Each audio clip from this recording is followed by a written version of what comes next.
Astro पर आपका स्वागत है।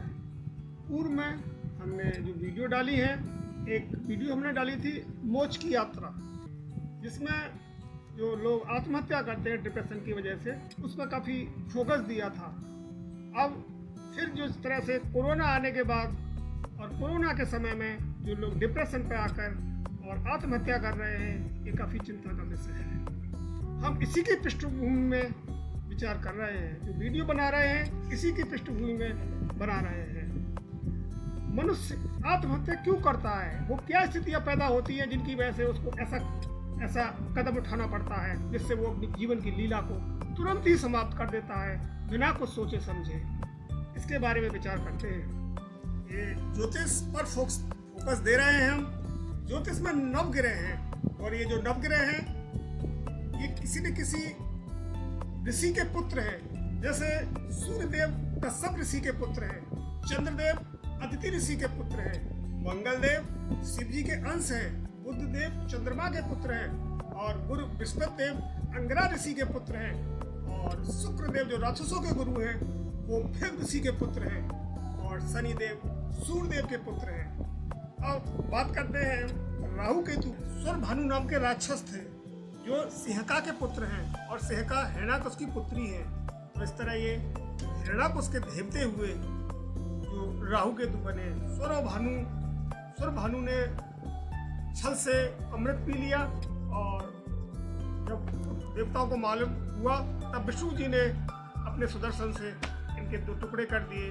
अमृत पीने के बाद एक राहु एक केतु, इस तरह 9 ग्रहों की ये उपस्थिति मृत्युलोक में आ रही है पीछे से। इसके साथ साथ इस मृत्युलोक को चलाने के लिए शनि देव को शंकर जी ने न्याय का देवता बनाया और इनको अधिकृत किया कि आप इस मृत्युलोक को चलाने के लिए एक समिति गठित करें, जिसमें सूर्यदेव, चंद्रदेव, मंगलदेव, बुधदेव, गुरुदेव, शुक्रदेव और राहु केतु, इन सबको सम्मिलित करके एक कमेटी का गठन किया गया और वही इस मृत्युलोक को चला रही है। ये 9 ग्रह जो है आदमी के जीवन में बहुत महत्वपूर्ण भूमिका अदा करते हैं। 9 ग्रह की वजह से ही ये मृत्युलोक नियंत्रण हो रहा है या इस मनुष्य को वो नियंत्रण कर रहे हैं, क्योंकि मनुष्य का शरीर 5 तत्वों से बना है। पृथ्वी, आकाश, अग्नि, जल, वायु, ये 5 तत्व जो है और ये 9 ग्रह जो है इनको कंट्रोल कर रहे हैं, नियंत्रण कर रहे हैं।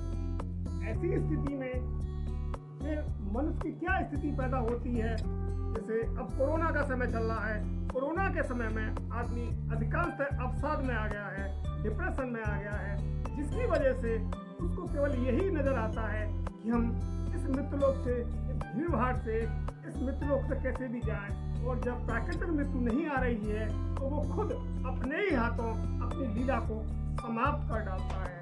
ऐसी स्थिति कैसे आती है, इसके लिए भी ज्योतिष में कुछ कारण बताए गए हैं। जैसे अभी एक अधिकारी है, IRS अधिकारी मिस्टर शिवराज जी, ये भी कोरोना से प्रभावित हुए और इन्होंने दुखी होके एसिड पी लिया, जिसकी वजह से इन्होंने अपनी इस जीवन लीला को खुद अपने ही हाथों समाप्त कर दिया। दूसरे श्री सुशांत सिंह राजपूत हैं जो फिल्मों में काम कर रहे थे और काफी इन्होंने अपनी ऊंचाइयों पर गए। इसके बाद भी इनको क्या ऐसी स्थिति पैदा हुई जिसकी वजह से इन्होंने डिप्रेशन और आत्महत्या करके अपनी जीवन लीला को समाप्त कर दिया। इसके लिए ही हम विचार कर रहे हैं, वो क्या स्थितियां हैं जिसकी वजह से मनुष्य अपनी जीवन लीला को समाप्त कर देता है। ज्योतिष में इसके बारे में कुछ बातें बताई हैं, इसके बारे में हम विचार कर रहे हैं। ज्योतिष के अंदर जो बताया गया है, परम पूज्य महर्षि पराशर जी ने अपने स्वास्थ्य ग्रंथ बृहद पराशर होरा शास्त्र में ये बताया है कि लगन से दूसरा भाव जो है वो मारक होता है। लगन से जो दूसरा लगन होती है, जैसे अगर मेष लगन है तो उसमें मेष लगन में पहला भाव हुआ मंगल का, दूसरा हुआ वृषभ राशि, शुक्र उसका स्वामी हुआ। तो यहाँ दूसरा भाव जो है मारक हुआ, शुक्र हुआ, दूसरे भाव धन का भाव जो है वो मारक हुआ। लगन से दूसरा भाव मारक हुआ और एक त्रिकोण से दूसरा त्रिकोण भाव मारक है। जैसे लग्न पंचमेश और नवमेश, तो लग्नेश से पंचमेश मारक हुआ और पंचमेश से नवमेश मारक हुआ। इस तरह ये मारक हुए। एक त्रिकोण से दूसरा त्रिकोण भाव मारक है। एक केंद्र से दूसरा केंद्र भाव मारक सिद्ध होता है। जैसे केंद्र है 1, 4, 7, 10, तो पहले लगन का चौथा भाव मारक हुआ, चौथे का 7वां भाव मारक हुआ और 7वें का 10वां भाव मारक हुआ। इस तरह ये सब बताया जा रहा है। मारक सिद्ध होता है चूंकि जो जातक आत्महत्या करता है, अब यह ज्योतिष ये बताने जा रहा है, ये बता रहे हैं कि जातक को, मनुष्य को क्या जरूरत है कि वो अपनी लीला को खुद ही अपने हाथों अपने ही खत्म कर डालता है। उसके लिए ज्योतिष क्या बोलती है, क्या कहती है? चूंकि जातक आत्महत्या करता है तो यहाँ लग्न स्वयं मारक हुई। जो भी आत्महत्या कर रहा है, चाहे वो कोरोना की वजह से भयभीत होकर कर रहा हो, चाहे रस्सी से हत्या कर रहा हो, चाहे डिप्रेशन से कर रहा हो, आत्महत्या शब्द की उत्पत्ति क्यों हुई? उसकी उत्पत्ति का कारण ये है कि जब वो आत्महत्या करता है तो वह यहाँ लग्न स्वयं मारक हुई। अब तक तो दूसरा भाव मारक था, लेकिन यहाँ आत्महत्या करने की स्थिति में लग्न खुद मारक हो गई है, यानी लग्न अपने को खुद समाप्त कर देगी। और लग्न जो क्या है, लग्न मनुष्य की आत्मा है, शरीर है। यहाँ लग्न मारक बन गई और उस लग्न मारक ने आत्मा और शरीर को समाप्त कर डाला। अर्थात उस प्रभावी काल पर द्वादश भाव, 12वां भाव गुरु का है, मीन राशि के स्वामी गुरु है। गुरु का भाव है वो दसम भाव, दसम भाव है वो शनि का भाव हुआ। और मेष लगन की बात करते हैं, केंद्र 1, 4, 7, 10 ये केंद्र भाव हुए। या नवम त्रिकोण, नवम भाव का स्वामी गुरु है, धनु राशि बैठेगी। वो त्रिकोण भाव जागृत अवस्था में थे। ये जो भाव मैंने बताए, त्रिकोण, केंद्र, लगन, ये जब उस समय जिस समय आत्महत्या कर रहा है मनुष्य, किसी भी परिस्थिति में आत्महत्या कर रहा हो, तो वो जागृत अवस्था में ये भाव हो गए, मतलब एकदम फंक्शन में आ रहे हैं, जागृत अवस्था में था। इसी कारण दसवांश व चंद्रमा की गोचर में अनुपस्थिति, क्योंकि चंद्रमा मन का कारक है और चंद्रमा मन का कारक है, तो उसने मन की स्थिति को ऐसा बना दिया कि आदमी कुछ अजब माहौल पैदा कर देता है और वो आदमी आत्महत्या के लिए तैयार हो जाता है, इच्छुक हो जाता है। चंद्रमा की गोचर में अनुपस्थिति, चंद्रमा जो है इस समय मन का कारक है, वो हर समय मन का कारक है। उस समय गोचर में चंद्रमा आपकी उपस्थिति नहीं है, एब्सेंट चल रहा है, मतलब उपस्थिति दर्ज नहीं हो रही है चंद्रमा की। इसीलिए इस स्थिति, ये भी इसीलिए मन का कारक है और ये समय अवेलेबल नहीं है, वह उपस्थित नहीं है। तो अनुपस्थिति की वजह से जातक ने इस मोड़ पर आकर, इस स्थिति पर आकर अपनी जीवन प्रक्रिया को विराम दे दिया। अपनी मनुष्य ने जो किया वो उसने अपनी इस स्थितियों में, ज्योतिष की जो स्थिति बताई है मैंने, इस स्थिति में उसने अपनी जीवन लीला को विराम दे दिया, यानी आत्महत्या कर ली, जिसे डिप्रेशन बोलते हैं। कोरोना की वजह से हो और कोई कारण हो, जो आदमी सफल है हर परिस्थिति में, हर स्थिति में सफल हो रहा है, इसके बाद भी वो डिप्रेशन कर रहा है, डिप्रेशन में जाके आत्महत्या कर रहा है, काफी चिंता का कारण है। और क्योंकि सुशांत सिंह राजपूत क्षत्रिय थे। अब हम गीता के 18वें अध्याय के श्लोक 43 का श्रवण करते हैं। जो 18वें का अध्याय 43 है उसका श्रवण करते हैं। वो क्या बताता है? श्री कृष्ण भगवान ने अर्जुन को कुरुक्षेत्र में उपदेश दिया था, लेकिन हम मृत्यु लोक में आज श्रवण कर रहे हैं।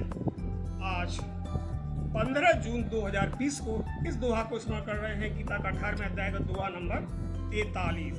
वो क्या कहता है? श्री कृष्ण भगवान अर्जुन को क्या उपदेश देते हैं? क्योंकि अर्जुन क्षत्रिय थे, क्षत्रियों के लिए उन्होंने क्या बोला है वो हम बताते हैं। और इसके बाद भी क्षत्रिय अगर ऐसी स्थिति पैदा करते हैं तो काफी चिंता का कारण है, काफी सोचनीय स्थिति है। सौर्य तजो धत्यदच्छे युद्धे च पलायनम दानम भी सर्वभम छत्रम करम सोहवजतम। क्या बोलते हैं? सूरवीरता, सूरवीरता, सूर माने शक्तिशाली, तेज उसके पास अथाह है, धैर्य की उसके पास पूरी उपस्थिति है, चतुरता उसके पास काफी है।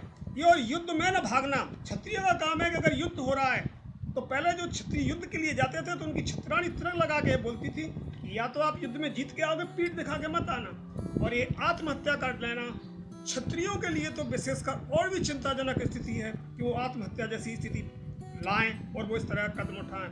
युद्ध में न भागना, भगवान कह रहे हैं अर्जुन से, युद्ध में से आप नहीं भागोगे और आप मृत्यु लोक में, आप ये जो आप मृत्यु लोक में डटे हुए हैं और मृत्यु लोक जो मनुष्य रह रहा है। यहाँ भागने का मतलब हुआ कि मृत्यलोक से आप डर के भाग गए, भयभीत हो गए। और क्षत्रियों के लिए तो ये किसी भी स्थिति, किसी भी परिस्थिति में ठीक नहीं है, निंदनीय है। भागना, दान देना, क्षत्रियों का में दान देना और स्वभाव, ये जो स्वभाव, इस तरह का जो स्वभाव है, ये सब के सभी क्षत्रियों के स्वाभाविक कर्म हैं। ये क्षत्रियों के स्वाभाविक कर्म हैं। श्री कृष्ण भगवान गीता के 18 अध्याय के पैरा नंबर 43 में ये बता रहे हैं अर्जुन को, क्योंकि अर्जुन भी क्षत्रिय थे और वो युद्ध नहीं करना चाहते थे। वो कह रहे थे कि मेरे सब घर के लोग खड़े हैं, मैं युद्ध नहीं करूंगा, मुझे ऐसा राज नहीं चाहिए। तब श्री कृष्ण भगवान ने उनको उपदेश दिया कि क्षत्रियों का ये काम है, युद्ध से भागना तो इनके लिए बिल्कुल भी उचित नहीं है। तो अब ये इस तरह की स्थिति जो पैदा कर रहे हैं, क्षत्रिय कर रहे हैं, तो ये अच्छी बात नहीं है, ये काफी निंदनीय है। कम से कम इस दोहा का तो सम्मान किया जाना चाहिए। क्षत्रियों के लिए विशेष जरूरी है कि वो इस तरह की स्थिति ना आने दें। परिस्थिति कोई भी पड़े, इस दोहा का तो ख्याल करें कम से कम। श्री कृष्ण भगवान के जो गीता में उन्होंने उपदेश दिया है 43 नंबर 18 दोहा का 43 नंबर 2 18 अध्याय का 43 नंबर दोहा का तो कम से कम सम्मान करें। और क्षत्रिय इस स्थिति में अपने को किसी भी परिस्थिति में नहीं आने दें, क्योंकि समाज की रक्षा के क्षत्रियों को लाया गया है कि आप समाज की रक्षा करेंगे। जो समाज की रक्षा तो करना बहुत दूर की बात रही, आप तो अपनी भी इस जीवन की लीला को समाप्त करके इस तरह समाप्त कर रहे हैं। ये समाज के लिए काफी चिंता की बात है। समाज को सोचना पड़ेगा। जिस पूर्व की स्थितियों में क्षत्रियों पर जिस तरह का समाज की जिम्मेदारी का भार दिया गया है, और वही ऐसी स्थिति करेंगे तो ये समाज कैसे चल पाएगा। ये तो आप ही के बल पे चल रहा है, और आप ही क्षत्रिय लोग ही ऐसी स्थिति का दामन थामेंगे जो काफी चिंताजनक और निंदनीय है। तो क्षत्रियों को सोचना पड़ेगा, ऐसी स्थिति को मत आने दीजिए किसी भी परिस्थिति में, क्योंकि समाज आपकी ओर देख रहा है। आप क्षत्रिय हैं, आपके पास बल है, पौरुष है, शक्ति है, सब कुछ आपके पास है। ऐसी कौन सी चीज है जो आपके पास नहीं है? फिर आत्महत्या क्यों कर रहे हैं आप? इससे बचिए। यही हमने बताया कि आत्महत्या किसी भी मनुष्य के लिए एक निंदनीय काम है, एक युद्ध क्षेत्र से भागने वाली बात है कि आप पीठ दिखा के इस मृत्युलोक से भाग रहे हैं। आप इस स्थिति में अपने को नहीं मान लेके चल रहे हैं कि आप मृत्युलोक में जी सकें। यहाँ अगर आप आए हैं मृत्युलोक में तो सुख के साथ दुख जुड़ा हुआ है, सीधा सीधा जीवन के साथ मृत्यु जुड़ी हुई है, सब कुछ जुड़े हुए हैं। इस तरह की आप कामयाब होने के बाद में इस तरह की स्थिति पैदा कर रहे हैं, ये काफी निंदनीय है। हम भगवान से यही प्रार्थना करेंगे, ऐसे लोगों को सद्बुद्धि दें और इस मार्ग पर जाने से ये बचें, कैसे भी ये मार्ग छोड़ दें। इसीलिए हमने गीता के उपदेश का सहारा लिया है और इनको ये प्रार्थना की है, रिक्वेस्ट की जा रही है कि आप इस स्थिति को मत आने दें कि आप क्षत्रियों का इस तरह की स्थिति पैदा करना नहीं। ये तो काफी समाज के लिए चिंता और निंदनीय है। समाज को सोचना पड़ेगा, या क्षत्रिय ऐसे कर्म करने लग जाएंगे तो इस समाज का क्या होगा। नारायण।